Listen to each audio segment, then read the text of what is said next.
welcome. And just as a brief recap, it was about a year ago, Pastor Eric accepted the nomination to stand for election as a district superintendent of the Wesleyan Church Central Canada District.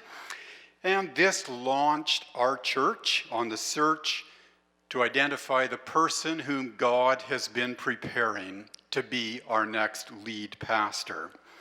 And I would first like to thank a few people, and I need to start with our amazing, amazing staff team. You know, our pastoral staff and our support staff have not just maintained the systems while waiting for a new leader. We have continued to move forward as a church. And a simple example is that our children's space right now is being revolutionized by the addition of what is going to be the largest indoor play structure in our catch basin. Yeah, it's okay. You know, and the miracle of how that came to be is a story of God using our staff team as well as using some generous people who are sitting here this morning. I'd also like to thank Pastor Eric for continuing to give part-time executive leadership during our transition. He is on the road doing his district superintendent work this morning. And I want to say thank you to my fellow board members. And oh my goodness, you know, sometimes God just brings people together for a moment in time and for a season. And actually, I will ask everyone who's on the board, if you could just stand wherever you are so you identify yourself to people and wherever they are. And if you have questions following this presentation, I'm going to make myself very available, and staff or the board team is going to be available as well. I'd also like to give a quick shout out to Jeff and our other friends at Vanderbloom and Associates. They are a Christian organization who works with churches exactly like we have been, a church in transition. And I would like above all to thank God. He is a good, good God. And yes, we are here to tell you about a candidate. Yeah. And, you know, just to, you know, kind of keep the teasers going. So before I do, I'd like to briefly explain the process for a Wesleyan church to hire a lead process. And for those of you who were here 11 years ago, this is the exact process we followed when we hired Pastor Eric. Kind of a three-stage process. Step one is that your elected board does all of the due diligence and processing, and in the end, identifies and brings to you one candidate. And I'm going to speak a little more to that process later. Step two, the church, you, vote to offer the candidate the job. And in church language, this is known as a church calling her pastor. This will occur February 16. And again, I'll speak a little more to that process. And then step three, assuming the church vote is positive, the candidate responds to the offer. It's like an offer and acceptance. And this process is normally completed quickly within a couple of weeks. All the details are hammered down. A couple of weeks of the church vote. So assuming all the lights blink green, then we will have an announcement of a hire at our annual meeting on March 1.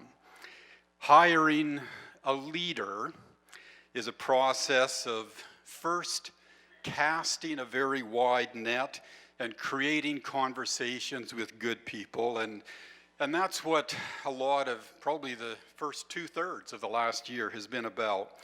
During this stage, at one point I checked, and there had been 3,395 hits on our ad, either curiosity hits or expressions of interest. The process is then a funnel as candidates are triaged.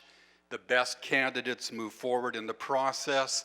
until we reach the point we're at today where one candidate remains. And when you're going to do a serious funneling process like that, it's important to know exactly who it is you want to hire so you can identify him or her when you see them. And these are some of the qualities that we looked for.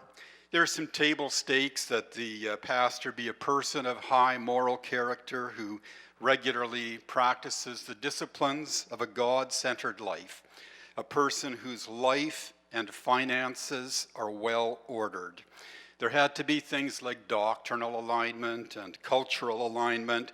There was some preferred educational backgrounds. However, once these obvious factors were covered, we were looking at three things, and in this order. And number one is to hire the best available leader. Our church has grown beyond the stage where the lead pastor personally recruits members to the worship team or hires the helicopter pilot to drop Easter eggs on our children's heads. Primarily, our lead pastor is the leader of our pastors, setting direction, coaching the leaders who report to them, equipping the team who in turn equip you and me to do the work of the church. We understand that it's essential that our lead pastor excel at leading a high-performing team, and that is what we have, a high-performing team. Ideally, they would have led teams larger than the size we are now. They would be familiar with the structures and the processes needed for a group our size to double in size, which I believe is what God is calling us to do. You know, this isn't in my notes. Part of our journey, I mentioned Jeff from Vanderbloemen, and he became a good friend, and oh my goodness, God connected the right resources with the right opportunity here. Jeff's story before he became full-time with this executive placement agency working with churches is he was a pastor. And he was a pastor in a town of about 20,000 people. Started a church there, and he prayed for God's blessing on his church. The church grew to be about 500 people. And he prayed for more. And he went through the exact journey we are facing, growing from 500 people to 1,000 people. But in this town of 20,000 people, he had prayed for a tithe. I believe God can do that here. I can see us and this facility serving 2,000 people on a weekend. I believe it can be done. Thank you. So, we're looking to hire a leader. We wanted a person who would resonate with young families, somebody who would coach our incredible staff forward to be even better. The second thing we're looking for is a good communicator, and this includes everything from preaching to teaching to chairing staff meetings and other team meetings, and to create support for change when change is needed.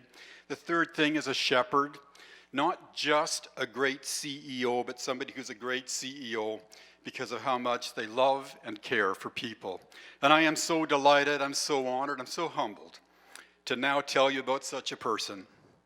Following a long journey, we had reached the point in the process where we were looking at 4 strong finalists. And as we prayed, as we followed sound process, Pastor Jason Frizzell easily emerged as our obvious and unanimous recommendation. Now, Pastor Jason was 39 years old when we started the process. The process has aged him. He's 40 years old now. He's packed incredible and relevant experiences into those years. As a teenager on a mission trip, he knew he was going to give his life completely to introducing people to a God who loves them. He became equipped through education, through training. He has pastored both in churches our size and in larger churches. God has blessed his ministry where he has served, and he has led with courage. You know, as a simple example, Pastor Jason once worked as a youth pastor, and he recognized the need to grow beyond doing large youth events, which is what they were doing, into small groups where kids and leaders truly connected with each other. And you know what? Shockingly, he learned that not everyone in a church loves change. This is what got our attention as we talked to him. He worked the most closely with the people who most opposed the change. When he eventually moved forward from that role, the parents who had challenged this direction the most, some had even signed a petition to have him fired, had become his most committed volunteer leaders. Their children were inviting their friends, who were inviting their friends, and when he left, that youth group numbered 1,100 teens. And by the way, this wasn't done in a big U.S. market. Pastor Jason is a Canadian. He has worked only in Canada, and he's actually presently applying some of the principles that he learned in that early youth pastor experience to his current role as community life pastor in Red Deer, Alberta. Their weekend attendance is running about 2,000 now. If you're familiar with author Patrick Lencioni, Pastor Jason hits all three triggers of what Lencioni calls the ideal team player. He's hungry, he's humble, and he's smart. And like most smart guys, he is smart enough to have married up. Bonnie is Pastor Jason's primary resource, and she is his biggest supporter. And I tell you, it's been a delight to get to know Bonnie a little bit. You know, when we talked with Pastor Jason about what his deep motivation was in applying for this role, he distilled it into two simple thoughts: a team to lead and a people to love. When we talked with Bonnie about the prospects of moving a couple of thousand miles away from her extended family infrastructure, she made it even more simple. She said she wants to walk with her husband to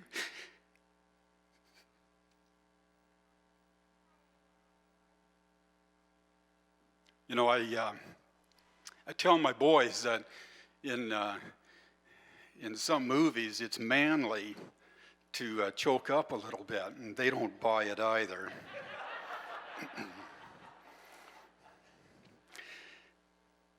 She wants to walk with her husband to every place God leads him.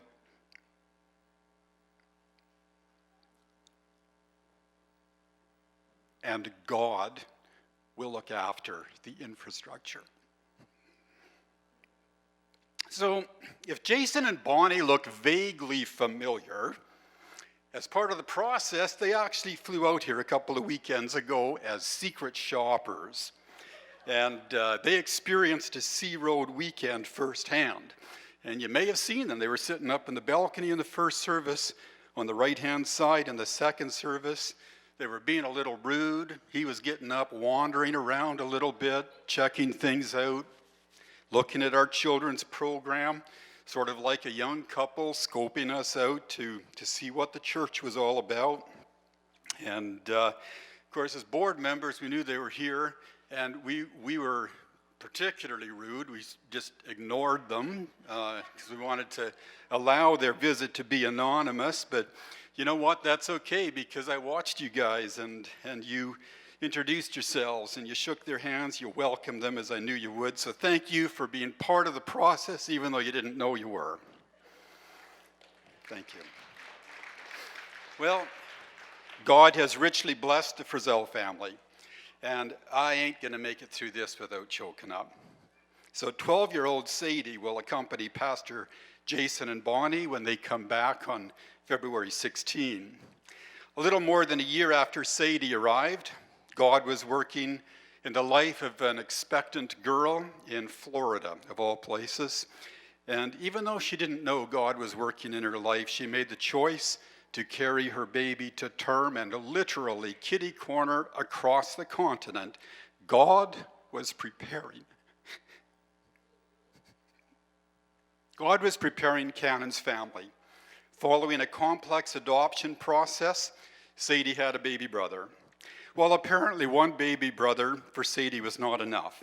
And not long after Cannon arrived, Declan was born. Declan is a man of prayer, and I'm going to tell you about that a little bit as well. Declan and Cannon reportedly have taken it on as their life purpose to destroy Bonnie's basement with hockey sticks and hockey pucks. And they are following with interest how well the Braves are doing this year. Another part of the continent made another courageous choice, and in 2015, Layla was born. Jason and Bonnie are not only Layla's adoptive parents, they found ways to be part of the birth mother's walk toward her creator, and that is a story that will melt you. Though their family was now balanced with 2 sons and 2 daughters, if Jason and Bonnie thought their family was complete, they had not completely accounted for the power of prayer. For Declan, you see, had been praying for a younger sister and a younger brother. Jason received 2 pieces of good news literally the same week. One was that Layla's adoption was proceeding, and the other was that Bonnie was expecting. Paxton is the second half of Declan's answered prayer for a younger sister and a younger brother. You know, I wish we had time this morning for me to share reports from references that were checked, from conversations with Pastor Jason's former employers, his co-workers, from interactions between Pastor Jason and our incredible staff team. He's described as a smart risk taker, a future thinker, a leader who sets a direction and brings people with him on the journey. He is a collaborative leader who loves to do life with his team members and to have some fun doing it. He has managed staff teams that are the size that our church aspires to become. And as we mind deeper, our endorsement of Pastor Jason has been confirmed to us over and over, and your board unanimously and enthusiastically recommends Pastor Jason Frizzell to you, and we ask that you call him to be our next lead pastor. The weekend of February 16, we will have a meet and greet on the Saturday, give you a chance to connect with Pastor Jason and Bonnie, with their eldest daughter Sadie, who's going to join them in Brockville that weekend. I know our church, I know that we will not only embrace this young family, they will leave knowing that they may be stepping across the country from their birth families, but they are stepping directly to their new adopted family. And I believe that is an analogy that they will understand well. So Saturday we'll do the meet and greet. Sunday morning, February 16, Pastor Jason will speak in both services, and then immediately following each service in the gymnasium will be set up for you to vote yes or no to call him to be our pastor. So please track me or any other board members down with questions, and as always, we will respond to every question. Another good option remains email. Send your questions or comments to this email address on the screen, pastoralsearch@centennialroad.com. Now, for those of you who actually came here hoping to get your tax receipt between services, and this is just, what are we doing? Donnery's running the slides in the back, but give her a couple of minutes. She will be set up to do the tax receipts afterwards. And I thought I would just wrap up with a few bullets that Jason's present employer thought we might like to know about him. Jason, he says, is a strategic thinker. He has a great ability to build good teams and a high trust. Jason is focused on accomplishing any task with a high degree of excellence, yet he still comes across to those he leads as relaxed and relational. Jason is able to read situations quickly and see areas that can be improved. He has a great ability to gain people's trust. Jason has a joyful sense of humor and approaches life as an adventure. Jason has an active and fruitful walk with Jesus. Goes on to say, Jason is the best overall leader that we have on staff. I wish he could stay, and I don't want to hold him back on what God is calling him to. What I hope and what I believe is that what God is calling Pastor Jason to is us.